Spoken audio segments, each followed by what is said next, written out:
नमस्कार दोस्तों, मेरा नाम डॉक्टर अंशुल शाह है। बहुत से मरीजों का ये सवाल होता है कि मेरे फिस्टुला क्यों हुआ? जो भी फिस्टुला से पीड़ित होते हैं या उनके कॉम्प्लेक्स फिस्टुला हो या कैसा ही फिस्टुला हुआ, बोले कि साहब मैं तो एकदम नॉर्मल खाता हूँ, मेरे साथ वाले भी ऐसे कोई सादा खाना खाते हैं, घर का खाना खाते हैं, ना मैं ड्रिंक करता हूँ, ना मैं नॉन-वेज खाता हूँ, ना मैं कोई ऐसे नशे-वशे करता हूँ और मैं एकदम बाहर का भी नहीं खाता, फिर भी मुझे फिस्टुला हुआ। दोस्तों, अगर आप जितनी भी बंदिशें आपके दिमाग में लगाएँगे तो ये फिस्टुला उन सब चीज़ों से परे है। क्या होता है, इसका जो बेसिक प्रिंसिपल मैं समझाता हूँ कि फिस्टुला हुआ क्यों? क्या कारण होता है? जैसे हमने आपको पहले भी वीडियो में बताया था कि ये मलद्वार का एरिया है, इससे लगभग 2-1 सेंटीमीटर ऊपर डेंटेट लाइन होती है जहाँ पे एनल ग्लैंड्स होते हैं, जो लगभग 10 से 12 के नंबर में होते हैं।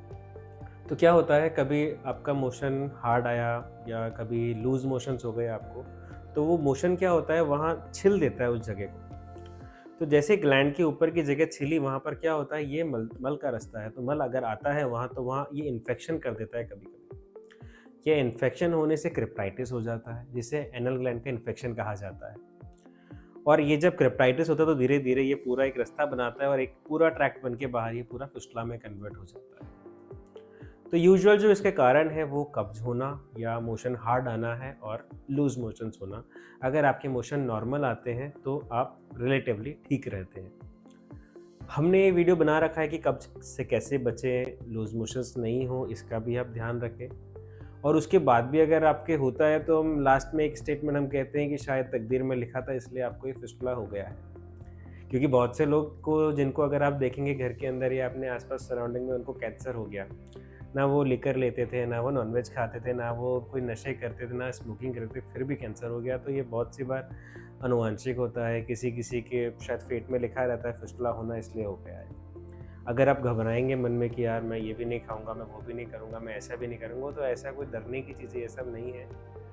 इसका एक बार ट्रीटमेंट हो जाता है तो ऐसा नहीं दिमाग में आप डरें बहुत ज़्यादा कि पता नहीं ये कैसे ठीक होगा, ये मैं क्या करूँ, क्यों नहीं होगा? आप डरेंगे, उससे कुछ नहीं होगा। एक सिंपल सा फंडा दिमाग में क्लियर रखें कि कब्ज़ नहीं होनी चाहिए बस। कब्ज़ से कैसे बचा जाए? पानी ज़्यादा पीना है, रेशे युक्त खाना ज़्यादा खाना है, आपके फ्रूट्स हैं, सारे फल हैं, आपके सलाद है, ये थोड़ा-सा डाइट में ज़्यादा रखें। आपको लगे जब कभी आपको कब्ज़ हो गई या कुछ प्रॉब्लम हो गई, तो आप एक पीने की दवाई, कोई सी भी लैक्सेटिव ले सकते हैं। आपको लगी नीचे कोई बर्निंग या जलन हो रही है तो आप सेक करिए, और कभी-कभार एक एंटीबायोटिक ऑइंटमेंट भी आते हैं, बहुत से मार्केट में अवेलेबल है, वो भी आप लगा सकते हैं कि ये चीज़ ठीक रहे। बाकी कुछ प्रॉब्लम कभी आती है तो अपने एक्सपर्ट्स जो भी हैं इसके, उनसे कंसल्टेशन लें and get advice from them कि ये कैसे ठीक रहे। तो बस इतना ही आपको ध्यान रखना है। फिर भी आपके दिमाग में कोई सवाल हो, कुछ परेशानी हो कि सर, और कुछ डाउट्स हो, तो प्लीज़ हमारे कमेंट सेक्शन में डालिए। हम कोशिश करेंगे उनका भी जवाब दे पाएँ। Thank you. Subscribe to the YouTube channel.